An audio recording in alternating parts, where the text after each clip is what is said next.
Karena kelihatannya Anies nggak akan dapat kendaraan kalau dia nggak ngusung partai politik sendiri. Tapi kan itu juga nggak mudah. Maksud gue aturan main soal partai politik nggak dibongkar dulu. Ya memang yang akan lahir model-model partai kayak gini aja. Jadi kalau misalnya kita maju nih berdua, siapa lu nyalonin siapa? Bibip sama Henry Satrio gitu. Buset deh kalau nih orang berdua lolos partai politiknya, ntar mereka maju jadi presiden wakil presiden, rakyat milih, waduh repot nih. Yeah. Dan nggak bisa diajak ngobrol lagi yang namanya bibip itu kan. Udah kita tahan dari sekarang aja, kalau lolos verifikasi kan paling gampang kan. Iya. Emang partai politik kan didirikan untuk berkuasa. Politik adalah cara berkuasa, bener. Tapi how to-nya itu, yang di sini tuh nggak ada etik sama sekali, nggak peduli mau bayar ini, mau apa, uang perahu bayar mahal-mahal, mau serangan fajar, nggak ada etika sama sekali.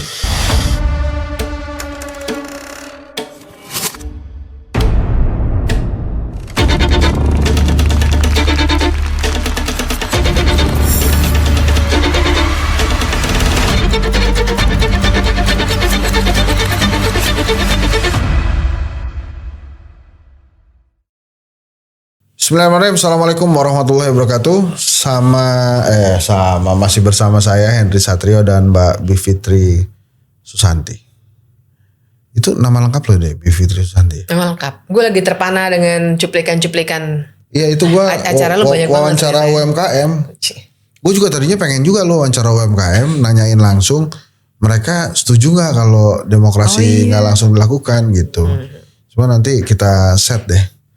Itu boleh juga tuh gue nanya-nanya itu ya UMKM tuh. Ya mereka nggak paham juga. Tapi keren loh, bokap nyokap lo tuh ngasih nama Bivitri tuh nggak biasa loh. Itu tahu nggak kenapa lo ada B-nya tuh? B-nya itu karena gue anak kedua. Oke. Dari 3 bersaudara. Fitrinya karena Idul Fitri jangan. Idul Fitri, dekat Idul Fitri lahirnya. Oh oke. Nah nyokap gue tuh pengen anaknya tuh agak unik sih, A, B, C gitu. Oh. Jadi abang gue A. Nah jadi A Fitri. B, bukan. Ya gue gak tahu. Abang, nama cowok. Oh nama cowok. Adalah gitu. Jadi gitu akhirnya. Ya itulah idenya unik. Fitri, B Fitri, C Fitri. Dasar. Nah, dia lucu ya. Lucu dia. Karena ada keponakan gue. Dia dikasih nama sama bokap nyokapnya kebetulan almarhum. Itu yang pertama anaknya namanya Azizah. Yang anak yang kedua Bezizah. Serius itu ada keponakan gue. Jadi makanya tadi gue tebak Fitri ya, karena emang gue punya pengalaman ponakan gue. Enggak ya. Enggak. Beb gini, ini kita lihat ngobrol nih ada 2 partai. Partai baru. Yang partai baru, tapi yang satu tuh kan belum deklarasi, baru diomongin doang kalau gue nggak salah akan jadi partai si Gerakan Rakyat itu. Oh oke. Gue nggak tahu ini, kalau gue nggak salah itu baru dideklarasikan akan menjadi partai deh, bukan jadi partai sudah si Partai Gerakan Rakyat. Konon kabarnya akan ngusung Anies Baswedan. Yeah. Nah tapi yang satu lagi sudah dideklarasikan sebagai partai politik namanya Gema Nusantara.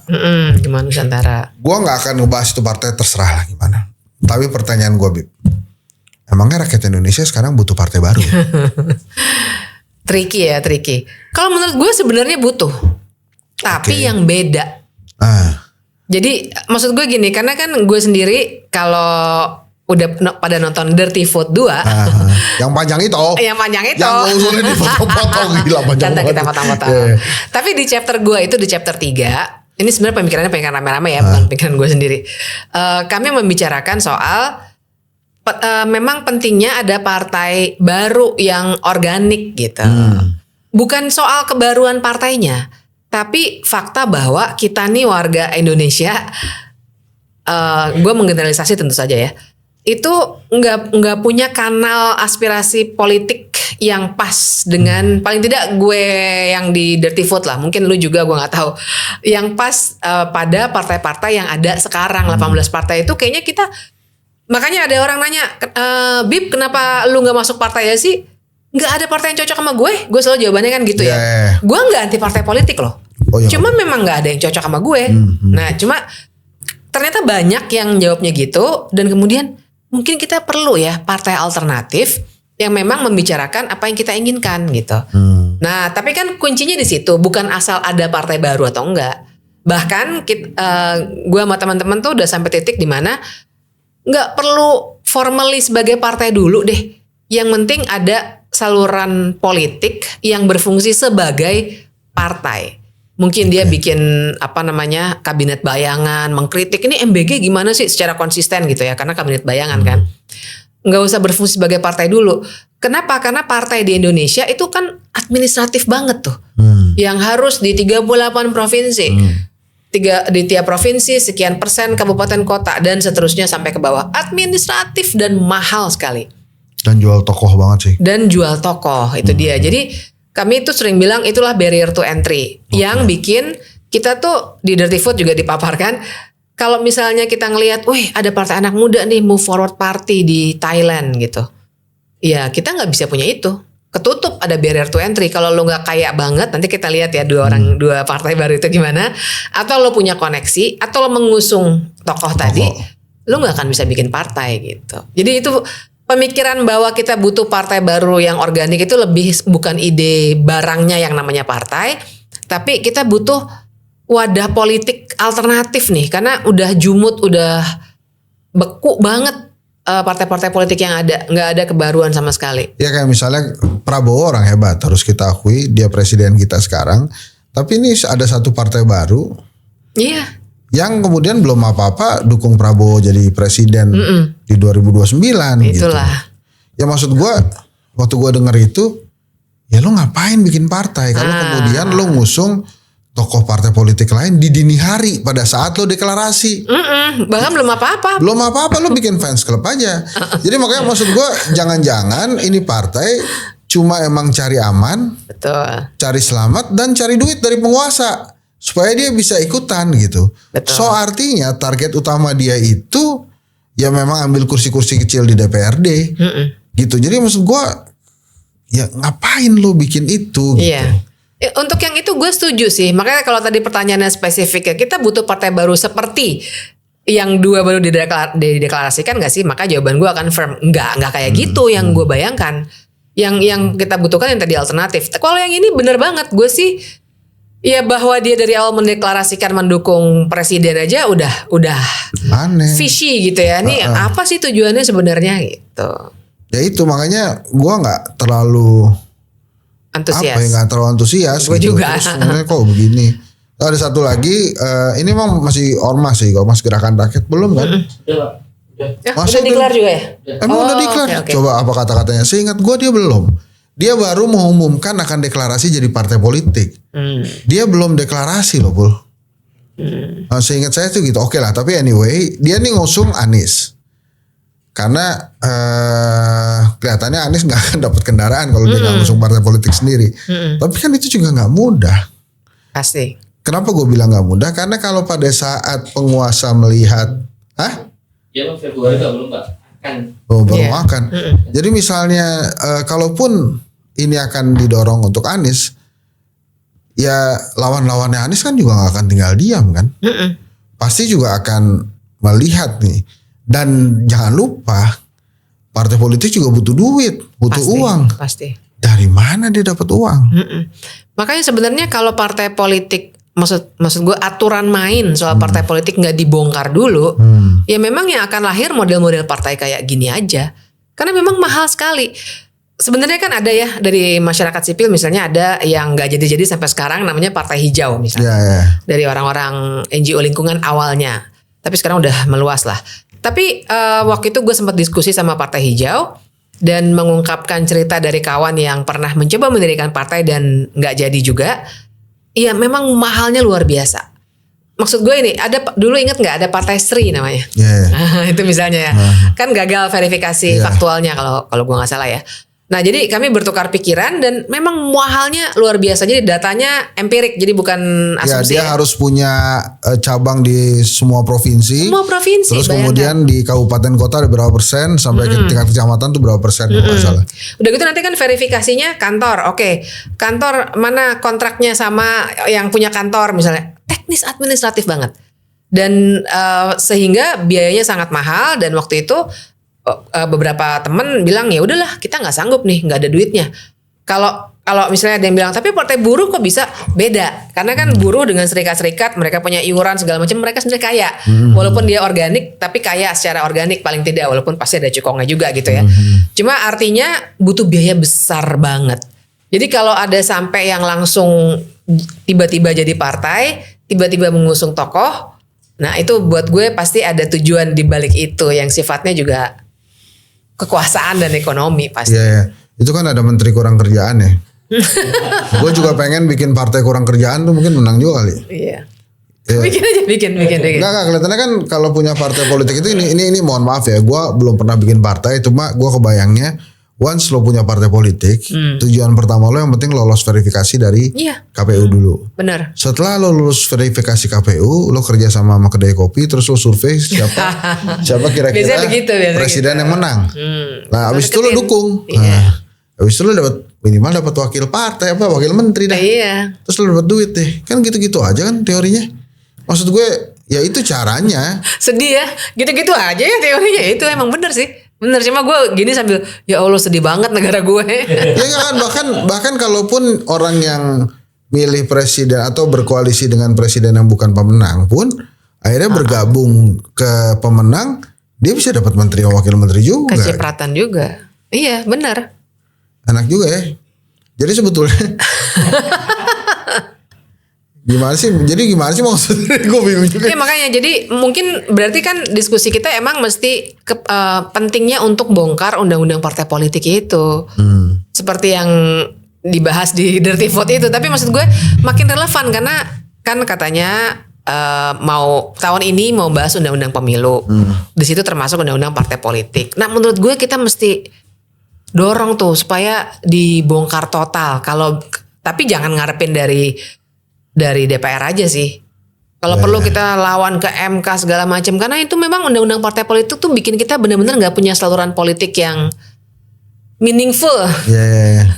Nama partainya memang banyak, ada 18, nambah lagi 2, tapi nggak ada yang benar-benar mewakili gitu. Belum tentu lolos verifikasi juga. Iya, yang 2 itu juga belum tentu lolos. Kan kalau mengancam penguasa kan ngapain dilolosin gitu, paling gampang kan begitu. Iya. Paling gampang kan begitu emang. Dan waktu 2024 kan partai baru tuh ada beberapa ya, nggak cuma partai buruh ya. Yes. Nah itu kan juga ada bargainnya tuh, inget nggak? Waktu itu yang bikin beberapa partai bisa diloloskan sampai dia bawa ke pengadilan negeri, heboh segala macam itu. Akhirnya lolos di ujung-ujung. Akhirnya lolos di ujung-ujung karena ada bargainnya juga kan. Iya. Nah itu mainan banget lah ini semua.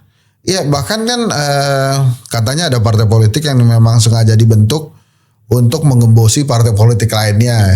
Itu gosip itu lo denger kan? Ya makanya jadi kalau partai politik memang untuk kekuasaan, emang benar-benar dibikin untuk kekuasaan. Dan sebetulnya bagaimana lo bisa menguntungkan si penguasa sih akhirnya gitu. Dan dengan keputusan MK yang katanya 0% itu memang lolos verifikasi presidential threshold 0%. Tapi asal lulus verifikasi kan. Benar. Partainya. Kalau udah lulus verifikasi ya dia bisa dorong siapapun jadi presiden wakil presiden. Nah masalahnya bisa nggak nih dia lolos dengan kondisi seperti sekarang? KPU-nya misalnya diperingatkan karena jalan-jalan pakai jet pribadi, gimana tuh caranya mau tapi tahun ini ganti KPU. Tahun Jadi, ini kita harus optimis ya. Enggak juga sih. Susah gue optimis akhir-akhir ini. Kenapa? Ya lagi kayak gini semuanya dipegang-pegang jadiin bargain aja semua menuju 2029. Tapi ngomong-ngomong kok jadi gue yang wawancara ya. Tapi kan lo ahli komunikasi politik nih. Gue kesel loh lihat gaya-gaya partai itu semua juga ala-ala partai yang sekarang. Seragamnya ya kan. Cara berkomunikasinya kepada publik nggak baru. Menurut lu gimana tuh? Iya. Karena yang tahu komunikasi politik lu. Bahkan mereka akhir-akhir ini ya jadi sangat elit sekali gitu. Berseragam dan berjarak kan akhirnya. Berjarak sekali. Karena begitu mereka menggunakan seragam partai, ya akhirnya kita nggak bisa membedakan partai politik dan ormas gitu ya. Dan mereka benar-benar aslinya menjarak gitu. Jadi menurut gue gini sih. Seharusnya yang dilakukan oleh partai politik sekarang itu memang mereka harus melupakan kekuasaan sih. Tapi susah ya. Partai politik tuh emang dibentuk untuk berkuasa gitu. Tapi ya gitu. Susah kan? Jadi ada kesel yang di ujung lidah gitu yang susah disampaikan gitu kan. Kita kan ya misalnya apa yang dikatakan Panji di Mensreya itu kan kita mengamini semua gitu. Apa yang mesti kita lakukan dengan kondisi seperti sekarang gitu misalnya. Oke, Pak Prabowo misalnya setengah mati ngebangun rakyat, tapi kan tetap aja ada hal-hal yang mesti kita kritisi ya. Gimana banyak yang mesti dikritisi. Dan makanya akhirnya terus sekarang kan wasitnya KPU. Sementara KPU kan dipilih oleh DPR. Nah, itu dia. Jadi kalau misalnya kita maju nih berdua, siapa lo nyalonin siapa? Bibip sama Henry Satrio gitu. Buset deh kalau nih orang berdua lolos partai politiknya, ntar mereka maju jadi presiden wakil presiden, rakyat milih, waduh repot nih. Yeah. Dan gak bisa diajak ngobrol lagi yang namanya Bibip itu kan. Udah kita tahan dari sekarang aja, gak lolos verifikasi kan paling gampang kan. Iya. Itu jadi gimana tuh masa depan politik kita tuh Bib? Makanya jadi memang jadi kalau dua orang seperti kita ini mulai kebingungan, gimana Adam sama Ardi tuh? Ya enggak, kita tuh kan kebingungan karena kita tahu teorinya, tahu prinsip-prinsip, tapi di Indonesia berantakan karena cara mereka berpolitik emang luar biasa ngaco, dan menurut gue itu yang mesti dibongkar dalam arti kita memang mesti berupaya untuk mengganti orang-orang ini loh. At some point gitu ya, ini pasti nggak bisa 2029 ganti semua ya, nggak sesederhana itu kan. Cuma maksud gue bahwa misalnya emang partai politik kan didirikan untuk berkuasa, politik adalah cara berkuasa, bener. Tapi how to-nya itu yang di sini tuh nggak ada etik sama sekali, nggak peduli mau bayar ini, mau uang perahu bayar mahal-mahal, mau serangan fajar, nggak ada etika sama sekali. Nah masalahnya adalah etika, aturan main kan penegakannya adalah KPU, Bawaslu, itu juga dipegang oleh DPR juga yang berkompetisi. Nah jadi yang barangkali kita mesti pelan-pelan tuh kita misalnya gimana ya milih KPU yang lebih baik misalnya. Kita bongkar di situ satu. Gimana ya untuk membongkar barrier to entry biar ada pemain-pemain politik baru kayak Mamdani di New York kan di sini nggak mungkin loh. Nggak mungkin ada. Dihajar dari awal pasti dibikin nggak bisa maju misalnya. Nah itu tuh yang kayaknya mesti dikerjain. Apakah ini gara-gara pemimpin negara dan pemimpin pemerintahan itu satu?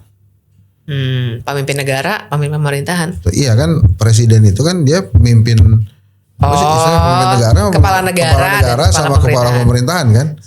Karena kita sistem presidensial. Iya. Apakah itu dulu mesti diubah atau gimana sih?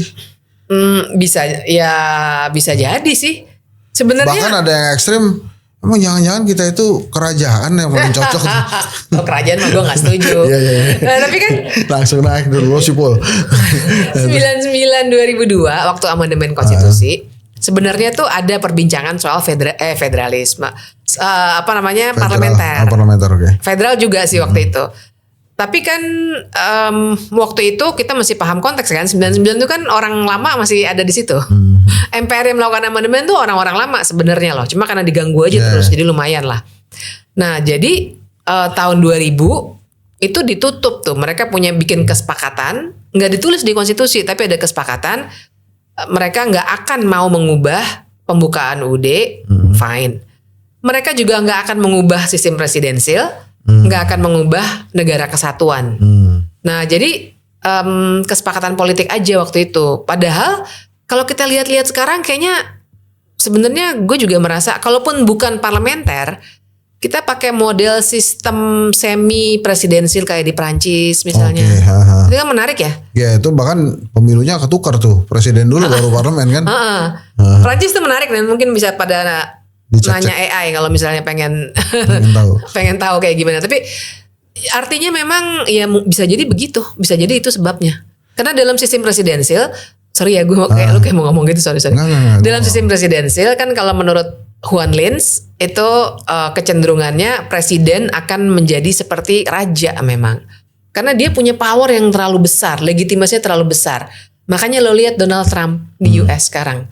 Kayak apa ngaconya Ngaconya, tuh orang tuh.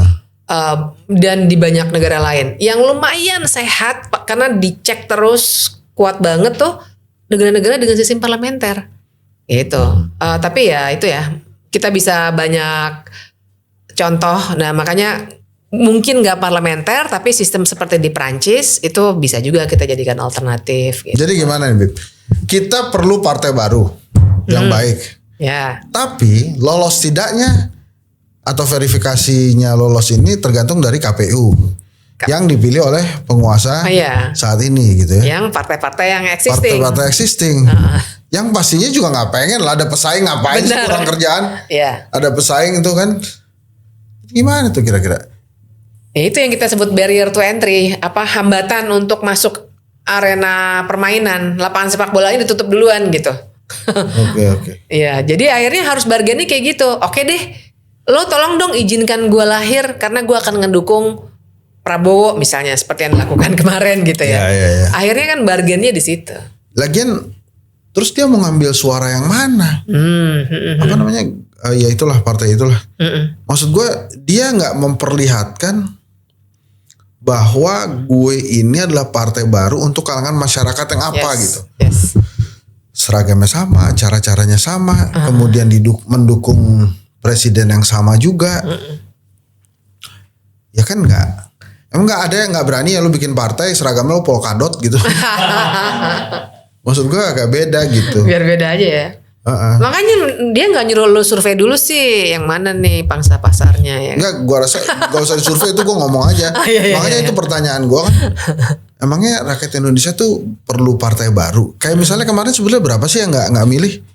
Kan nggak banyak juga. Nggak kan banyak, milih, banyak. kan? Kita tinggi kan voters turnoutnya. Iya dan waktu pemilihan presiden malah benar-benar nggak banyak yang nggak milih tuh. So artinya kalau kita mau real kondisi, ya sebetulnya yang diperebutkan adalah rakyat-rakyat yang belum milih partai politik itu kan. Atau Gen Alpha. Oh, yang baru-baru. Yang baru pemilih pemula nanti 2029. Iya, nah ini juga gue pernah bahas tuh. Partai pemenang itu punya amunisi duit lebih gede lah daripada partai-partai baru gitu. Sehingga kalau misalnya mereka ada Gen Alpha, mereka juga nggak tidur kan. Silakan partai baru ngambil Gen Alpha kan nggak begitu juga. Iya, yang lain juga pasti akan. Mereka pengen juga gitu. Jadi ya itulah ya yang menarik ya. Jadi kalau teman-teman mau bikin partai politik, bikin aja. Cuma make sure lu punya link dengan kekuasaan sehingga lu bisa lolos verifikasi. Mungkin itu juga kali ya kenapa dari awal dukung penguasa sebagai presiden biar lolos juga. Tapi gue tetap bingung gue. Ngapain yang bikin partai politik tuh sama gitu. Enggak. Udah mahal, capek. Ya. Cari apa sih lu gitu ya? Gini loh ya, ini kita ambil inilah. Yang namanya penggemar gigi sama penggemar padi itu beda. Penggemar coklat sama penggemar Sheila on Seven itu beda. Dewa sama Bumerang beda. Jamrud sama Kahitna jelas beda gitu. Nah itu kan lo tahu pembeda-pembedanya gitu kan. Referensinya band lama semua ya. Gak ada yang Juicy Luisi. Oh iya oke. Ya? Langsung mau membuktikan. Dengan namanya Revenge gitu kan beda gitu kan. For Revenge beda. Jadi maksud gue ya even Dani Caknan sama penyanyi-penyanyi yang lain itu juga punya hal yang beda dan itu kita tahu beda gitu. Seperti mati lampunya Ungu sama seperti mati lampunya Nazar itu juga beda, judulnya sama. Iya. Tapi pecintanya beda gitu, lagunya sama gitu. Lah ini partai politik kenapa lu mesti sama sih? Iya, lo berebutan pangsa pasar yang sama. Iya. Gimana caranya bisa menang? Ya oke lah, coba nanti doain gue sama Bibip bisa bikin partai baru sehingga kita tahu tuh kenapa misteri tentang partai politik tadi nggak kejawab oleh kita. Lo ada yang mau disampaikan lagi gak sebelum kita tutup tentang partai politik? Nggak ada deh, cukup.